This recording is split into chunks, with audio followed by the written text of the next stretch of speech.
जय हिंद दोस्तों, स्वागत है आपका हमारे YouTube चैनल में। आज की वीडियो में हम लेकर आए हैं आपके लिए यहाँ पर बहुत ही महत्वपूर्ण क्वेश्चन आंसर डॉक्टर नगेंद्र जी से संबंधित। तो वीडियो को पूरा अवश्य देखना है। अगर आप चैनल पर पहली बार आए हैं तो चैनल को सब्सक्राइब कर लें, वीडियो को लाइक कर लें और ज़्यादा से ज़्यादा वीडियो को शेयर करें, क्योंकि बहुत ही महत्वपूर्ण क्वेश्चन है डॉक्टर नगेंद्र जी से संबंधित। सेल्फ स्टडी क्लासेस आप डाउनलोड कीजिए, जहाँ पर हिंदी साहित्य का संपूर्ण कोर्स आपके लिए बहुत ही कम दामों में उपलब्ध है। और हिंदी साहित्य की टेस्ट सीरीज, किसी भी एग्जाम की तैयारी कर रहे हैं जिसमें हिंदी साहित्य पूछा जाता है, तो self study classes app play store से डाउनलोड करिए और अपनी तैयारी में यहां से लग जाइए। डॉक्टर नगेंद्र की बात करें तो यहां से इनका फर्स्ट क्वेश्चन पूछा जाता है इनसे संबंधित कि डॉक्टर नगेंद्र का जन्म कहां पर हुआ था, जो कि बहुत ही महत्वपूर्ण क्वेश्चन है। बताइए, आंसर बनता है तो आप कमेंट में आंसर जरूर बताएं। इनका जन्म कहां पर हुआ था, तो आपका राइट आंसर है डॉक्टर नगेंद्र जी का जन्म हुआ था अलीगढ़ उत्तर प्रदेश। उत्तर प्रदेश में इनका जन्म हुआ था, बिल्कुल सही, बहुत बढ़िया। अगला क्वेश्चन, हिंदी साहित्य में प्रथम रसवादी आलोचक कौन माने जाते हैं? डॉक्टर नगेंद्र, नंदुलाल वाजपेयी, आचार्य रामचंद्र शुक्ल, रामविलास शर्मा। रसवादी, देखिए प्रथम रसवादी आलोचक पूछा हिंदी साहित्य में तो कौन माने जाते हैं? डॉक्टर नगेंद्र आपका राइट आंसर होगा। डॉक्टर नगेंद्र का जन्म कब हुआ था ये आपको बताना है। अलीगढ़ उत्तर प्रदेश में इनका जन्म हुआ था। कब हुआ था इनका जन्म? तो आपका सही आंसर है 9 मार्च 1915 को इनका जन्म हुआ था। किस इनका? डॉक्टर नगेंद्र जी का। अगला क्वेश्चन है, डॉक्टर नगेंद्र किस काव्य के लोकप्रिय आलोचक माने जाते हैं? तो आपका सही आंसर क्या होगा? प्रगतिवाद, प्रयोगवाद, छायावाद, नई कविता। तो क्वेश्चन नंबर 4 है और 4 का राइट आंसर है आपका यहाँ पर विकल्प नंबर सी, यानी कि छायावाद। अगला क्वेश्चन क्या है? तो डॉक्टर नगेंद्र की प्रथम आलोचना बताना है। इनकी प्रथम आलोचना कौन सी है? क्वेश्चन नंबर 5 है और 5 का राइट आंसर है आपका यहाँ पर इनकी प्रथम आलोचना पूछा है, तो राइट आंसर है क्या सही आंसर? तो विकल्प नंबर आपका यहाँ पर डी राइट आंसर होगा, डी, यानी कि आपका सुमित्रा नंदन पंत राइट आंसर है। अगला क्वेश्चन है यहाँ पर, डॉक्टर नगेंद्र की प्रथम आलोचना सुमित्रा नंदन पंत कब प्रकाशित हुई थी? ये यहाँ पर बताना है। तो बताइए कब प्रकाशित हुई थी? तो महत्वपूर्ण क्वेश्चन है और आपका यहाँ पर बिल्कुल सही राइट आंसर है 1938, यानी कि विकल्प नंबर बी आपका राइट आंसर होगा। डॉक्टर नगेंद्र का साहित्यिक जीवन किस विधा से शुरू हुआ है? कहानी से या फिर कविता से या फिर आलोचना से? यहाँ पर कहानी दो हो गए हैं, 2 बार हो गए, कोई बात नहीं। डॉक्टर नगेंद्र का साहित्यिक जीवन किस विधा से शुरू हुआ है ये बताना है यहाँ पर। तो आपका सही आंसर है कविता, यानी कि विकल्प नंबर सी राइट आंसर है। डॉक्टर नगेंद्र की प्रथम कविता मानी जाती है वनमाला, जीवन के गान, युग के मोल या प्रलय सृजन। तो डॉक्टर नगेंद्र की प्रथम कविता पूछा है, तो आपका सही आंसर है इनकी प्रथम कविता की बात करें तो वनमाला आपका सही आंसर है, विकल्प नंबर 1 राइट आंसर है। क्वेश्चन नंबर 9 है, डॉक्टर नगेंद्र की प्रथम कविता कब प्रकाशित हुई थी? क्वेश्चन नंबर 9 का राइट आंसर सभी लोग बताएंगे। 4 विकल्प आपके यहाँ पर दिए गए हैं और आपका यहाँ पर सही आंसर है विकल्प नंबर आपका यहाँ पर जो विकल्प नंबर 1 है वह आपका राइट आंसर है। इनकी प्रथम कविता वनमाला कब प्रकाशित हुई थी? 1937 ईस्वी में। क्वेश्चन नंबर 10 है, डॉक्टर नगेंद्र का संस्मरण है, ये आपको यहाँ पर बताना है। ये आपके 4 विकल्प दिए गए हैं क्वेश्चन नंबर 10 से। और इनका संस्मरण पूछा है, तो आपका सही आंसर है इनका संस्मरण चेतना की बिंब, यानी कि विकल्प नंबर डी आपका राइट आंसर होगा। बिल्कुल सही, डॉक्टर नगेंद्र का संस्मरण चेतना की बिंब का प्रकाशन वर्ष बताना है। इसका रचना काल बताना है। रचना काल क्या माना जाता है? 1967, 68, 69, 70। ये आपके 4 विकल्प दिए गए हैं और आपका यहाँ पर सही आंसर है क्वेश्चन नंबर 11 में 1967 ईस्वी इसका जो है रचना काल माना जाता है। चेतना की बिंब संस्मरण है डॉक्टर नगेंद्र जी का। डॉक्टर नगेंद्र की आत्मकथा है अर्धकथा, अपनी खबर, अर्धकथानक या फिर आप बीती। तो इनकी आत्मकथा बताना है डॉक्टर नगेंद्र जी की, तो आपका सही आंसर है अर्धकथा, यानी कि विकल्प नंबर 1 राइट आंसर होगा। क्वेश्चन नंबर आपका 13 है, डॉक्टर नगेंद्र की आत्मकथा अर्धकथा का जो प्रकाशन वर्ष माना जाता है। क्वेश्चन नंबर 13 में आपके लिए बताना है क्या माना जाता है इसका प्रकाशन वर्ष। तो डॉक्टर नगेंद्र की आत्मकथा अर्धकथा का जो प्रकाशन वर्ष माना जाता है 1988 ईस्वी, यानी कि विकल्प नंबर बी आपका सही आंसर होगा। डॉक्टर नगेंद्र को किस रचना के लिए साहित्य अकादमी पुरस्कार दिया गया था? ये क्वेश्चन मोस्ट इंपॉर्टेंट क्वेश्चन पूछा गया है आपसे और इनको साहित्य अकादमी पुरस्कार मिला था किस रचना के लिए?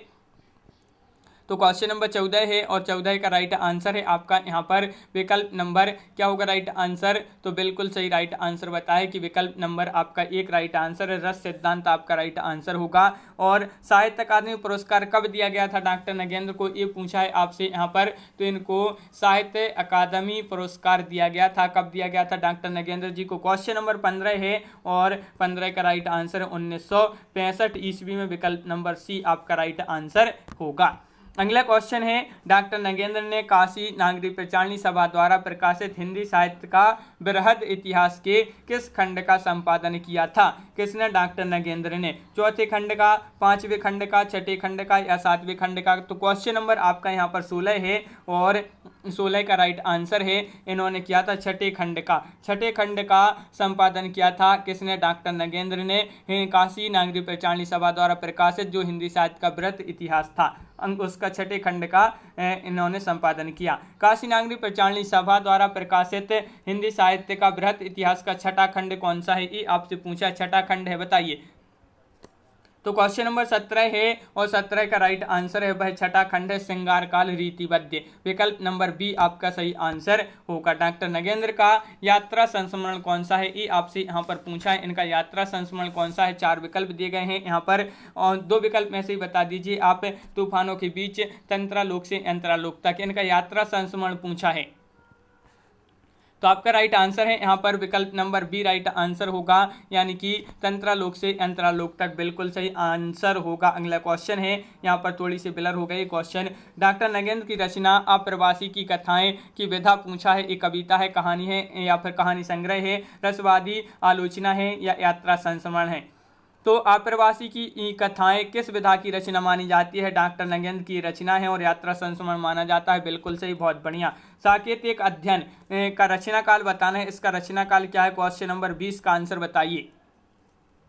साकेत एक अध्ययन का रचना काल पूछा है आपसे यहाँ पर। तो बिल्कुल सही राइट आंसर है 1939 ईस्वी, विकल्प नंबर सी आपका राइट आंसर होगा। रीति काव्य की भूमिका का रचना काल क्या माना जाता है, क्वेश्चन नंबर 21 का सभी लोग आंसर बताएंगे, क्या होगा इसका राइट आंसर। रीति काव्य की भूमिका का रचना काल बताना है, इसका रचना काल क्या माना जाता है, क्वेश्चन नंबर 21 है और 21 का सही आंसर विकल्प नंबर सी 1949। इनमें से कौन सी रचना डॉक्टर नगेंद्र की है, कामायनी एक पुनर्विचार, कामायनी के अध्ययन की समस्याएं, कामायनी एक व्याख्या, प्रसाद और कामायनी। कौन सी रचना डॉक्टर नगेंद्र की है, तो कामायनी के अध्ययन की समस्याएं, ये जो है आपका सही आंसर है, डॉक्टर नगेंद्र की रचना है, बिल्कुल सही। रस सिद्धांत आलोचना का प्रकाशन वर्ष क्या माना जाता है, रस सिद्धांत आलोचना का प्रकाशन वर्ष माना जाता है, क्वेश्चन नंबर 23 है और 23 का राइट आंसर है आपका यहाँ पर, क्या होगा राइट आंसर, विकल्प नंबर सी राइट आंसर 1964 ईस्वी आपका सही आंसर है, विकल्प number C right answer. Doctor Nagendra ने भारतेंदु युग को क्या नाम दिया था, पुनर्जागरण, सुधार काल, पुनर्जागरण युग या फिर नवलेखन काल या फिर नया युग। तो डॉक्टर नगेंद्र ने भारतेंदु युग को एक नाम दिया था, वह नाम था पुनर्जागरण युग, यानी कि विकल्प नंबर बी राइट आंसर है। क्वेश्चन नंबर 25 की बात करें, क्या पूछा है कि डॉक्टर ने द्विवेदी युग को क्या नाम दिया था। तो डॉक्टर नगेंद्र ने द्विवेदी युग को नाम दिया था, क्या नाम दिया था, तो यहाँ पर आपका सही आंसर है। देखिए, इन्होंने भारतेंदु युग को पुनर्जागरण युग दिया था नाम, और इन्होंने द्विवेदी युग को जो नाम दिया है वह जागरण सुधार काल नाम दिया है, बिल्कुल सही। डॉक्टर नगेंद्र आदिकाल का समय निर्धारण क्या है, इन्होंने डॉक्टर नगेंद्र ने आदिकाल का समय निर्धारण किया है, कब से, तो क्वेश्चन नंबर आपका 26 है, महत्वपूर्ण है और आपका सही आंसर है 26 का विकल्प नंबर 1, यानी कि 7वीं सदी से, यानी कि विकल्प नंबर 1 आपका राइट आंसर होगा। डॉक्टर नगेंद्र ने किस काव्यधारा को निश्चल आत्माभिव्यक्ति काव्य कहा है, किस काव्यधारा को निश्चल आत्माभिव्यक्ति काव्य कहा है, छायावाद, प्रयोगवाद, रीति काव्य, प्रगतिवाद। क्वेश्चन नंबर 27 का आंसर बताना है और 27 का राइट आंसर है रीति काव्य को, तो विकल्प नंबर आपका बी यहाँ पर राइट आंसर है, बिल्कुल सही, बी आपका सही आंसर होगा। डॉक्टर नगेंद्र ने किस काव्यधारा के स्थूल के प्रति सूक्ष्म का विद्रोह कहा है, किस काव्यधारा को, महत्वपूर्ण क्वेश्चन पूछा गया है, कई बार पूछा गया ये क्वेश्चन है। डॉक्टर नगेंद्र ने किस काव्यधारा को स्थूल के प्रति सूक्ष्म का विद्रोह कहा है, तो छायावाद, रीति काव्य, प्रयोगवाद, प्रगतिवाद। तो आपका सही आंसर है छायावाद, यानी कि विकल्प नंबर ए आपका सही आंसर होगा। क्वेश्चन नंबर 29 की बात करें कि डॉक्टर नगेंद्र ने किस काव्यधारा सूक्ष्म के प्रति स्थूल का विद्रोह कहा है, तो वह कहा है किसको?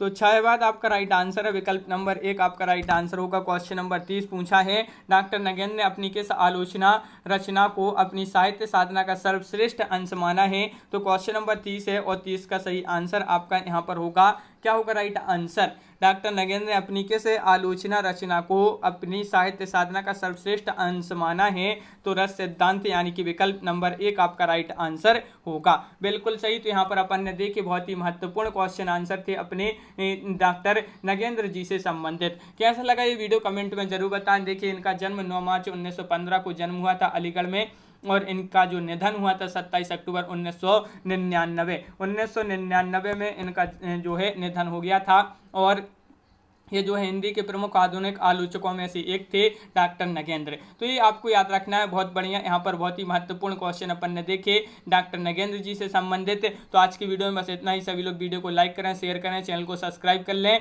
और self study classes app download कर लें, जहाँ पर आपके लिए ये ऐप लेकर आया है आपको हिंदी साहित्य का संपूर्ण कोर्स, हिंदी साहित्य की टेस्ट सीरीज और इसी के साथ आपके लिए यहाँ पर 2020 टेस्ट सीरीज फ्री करवाई जाती है ये सेल्फ स्टडी क्लासेस ऐप में हिंदी साहित्य की। सप्ताह में 2 दिन ये टेस्ट सीरीज होती है, फ्री होती है। तो इस फ्री टेस्ट सीरीज का फायदा अवश्य लें, self study classes app download करें और अपनी तैयारी में लग जाएं।